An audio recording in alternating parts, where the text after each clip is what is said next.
তেওঁলোকক পূৰণ কৰিবলৈ অনুৰোধ জনালোঁ। 1 অক্টোবৰ 2023 তাৰিখে জ্যোতিচিত্ৰবন ফিল্ম ষ্টুডিঅ'ত ব্যয়বহুল অসমীয়া কথাছবি অগ্নিবৃষ্টিৰ বাবে অডিশ্যন সম্পন্ন হৈ যায়। এই অডিশ্যনত ৭৫ জনতকৈ অধিক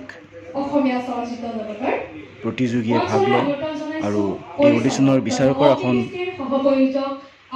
অলংকৃত কৰে বিশিষ্ট অভিনেত্ৰী চেতনা দাস, বিশিষ্ট অভিনেতা ভৱেশ দাস, কবি আৰিফুল ইছলাম আৰু ইতিহাস থিয়েটাৰৰ সম্পাদক ৰঞ্জিত দত্ত ডাঙৰীয়াই। অতি সুন্দৰভাৱে অডিশ্যনটো আৰম্ভ হয় আৰু এই অডিশ্যনৰ আঁত ধৰে দলি ডেকাই। আমি অলপ উপভোগ কৰোঁ। আপুনিহে আমাক চিনিবই পাৰা নাই এ ভাইটি, আমি বাৰু নমতাকৈ আহাৰ কাৰণে কি তোৰ শহুৰ বুঢ়াই কি আমাক বেয়া পালে নেকি ৰে?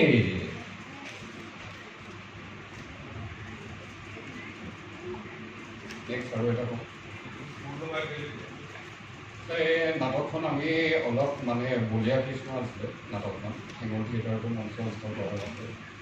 তাৰপিছত তাত মোৰ সময় খোলাই মোগলকো শাসন কৰিব। এই মুহূৰ্তত গদা পানী মোৰ একমাত্ৰ প্ৰতিদ্বন্দ্বী।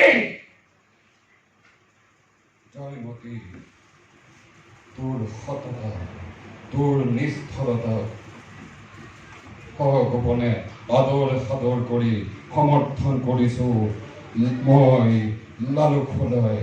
দয়া নাই, ক্ষমতা নাই, মমতা নাই। গদা পানী তোৰ ঠিকনা মই পাই গলো।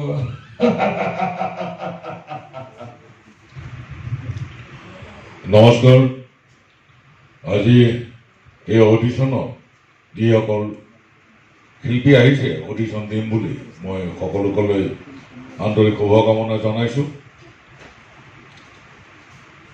অডিশ্যন দিলেই যে মই পাম সেই ধাৰণাটো কেতিয়াও ল'ব নালাগে। পৰীক্ষা বছৰে বছৰে হয়, পৰীক্ষাত কিছুমানে খুব সুন্দৰভাৱে পাছ কৰে, কিছুমানে টানি টুনি পাছ কৰে, কিছুমান পাছ নকৰে। ঠিক সেইদৰে অডিশ্যন যিসকল শিল্পী দিব আহিছে আমি তেওঁলোকক এটা কথাই জনাইছোঁ যে অডিশ্যনটো দিয়াৰ সময়ত তেখেতসকলে অন্তৰৰ পৰা হৃদয়ৰ পৰা যাতে এই অভিনয়খিনি কৰে আৰু তাত আৰু ৰাগ আমি অলপ সময় পাছতে আহিব বুলি ভাবিছিলোঁ, কিন্তু তেওঁলোকে ক'লে আমি ৰাতিপুৱা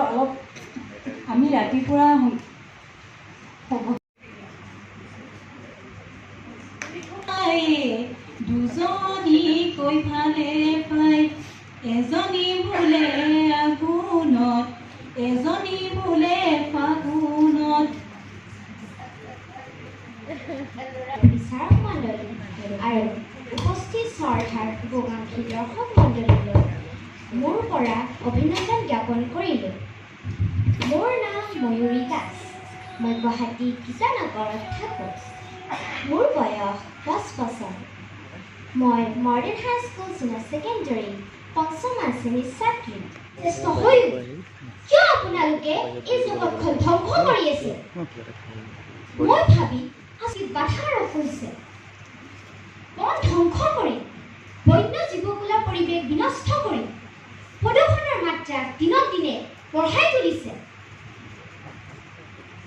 একাংশ ধ্বংসকাৰী লোক বস্ত্ৰ পৰিধান, উন্নত শিক্ষাৰ মানদণ্ডৰ প্ৰমাণ পত্ৰ লৈ শীৰ্ষস্থান দখল কৰি একোজনে সামাজিক ভদ্ৰৰূপৰ পৰিচয় দিয়ে। কিন্তু আপোনালোকৰ এই কাৰ্যই মোক চিন্তিত কৰিছে। পাৰিম জানো মই মোৰ জীৱকুলক ৰক্ষা কৰিব? ধন্যবাদ। মই এতিয়া নোৱাৰিম। মোৰ আঁতৰি আহিব। তেওঁক কওক মোৰ বহুত কাম আছে আৰু মোৰ মাটি আখৰাখিনি শিকিবলৈ আছেই। কিয় কৰিলা তুমি মোৰ লগত এনেকুৱা?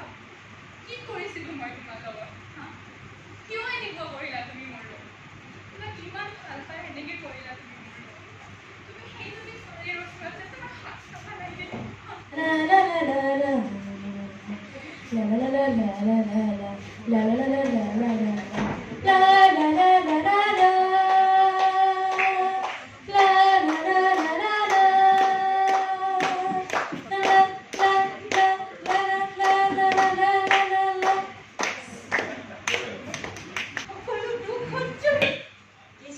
বজাবলী আহে সামাজিক লোক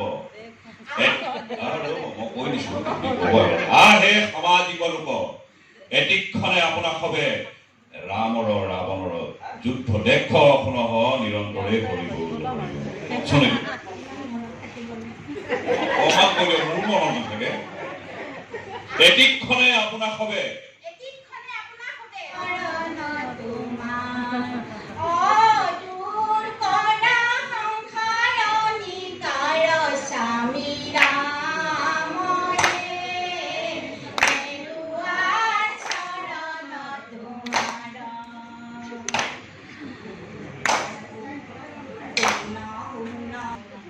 তেওঁৰ বয়স ৩৭ বছৰ 37 তাৰ পাছতে সাজু হৈ থাকিব ৰিঙা ৰাণী বড়ো বয়স ২৬ आज पूजा আছে না শব্দ মার শব্দ বহা গঙ্গে যমুনে च गोदावरी सरस्वती कावेरी जलाशय सन्निधि भव नमो नमः नमो नमः नमो बस सर्व मंगल मंगल जीवे सर्वादि साधि के तंबु के गौरी नारायण नमस्ते ना उठी ना दबा पूजा है नो के उठी सब ना पाई ना उठी ना दबा मेरा पूजा है नो के उठी दबा ना पाई मित को स्वागत थाकी जा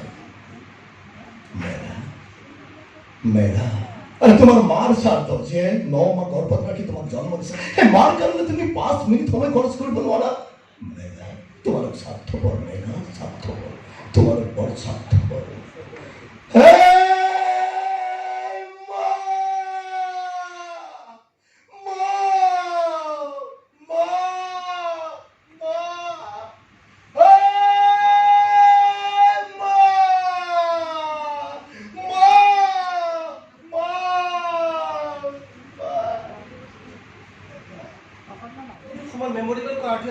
গুণ্ডা হ'ব পাৰে কিন্তু বেইমান নহয় পৰণে যদি মাটিত থু পেলাই তাত মাখিও নপৰে কোৱা একদম গুণ্ডা হ'ব পাৰে পৰেন বেইমান নহয় পৰেন যদি মাটিত থু পেলাই মাখিও নপৰে তাত নহবা তুমি কেনেকৈ কৈছা গুণ্ডা হ'ব পাৰে কিন্তু বেইমান নহয় পৰেন যদি মাটিত থু পেলাই তাত মাখিও নপৰে পৰেন নহয় পৰেনে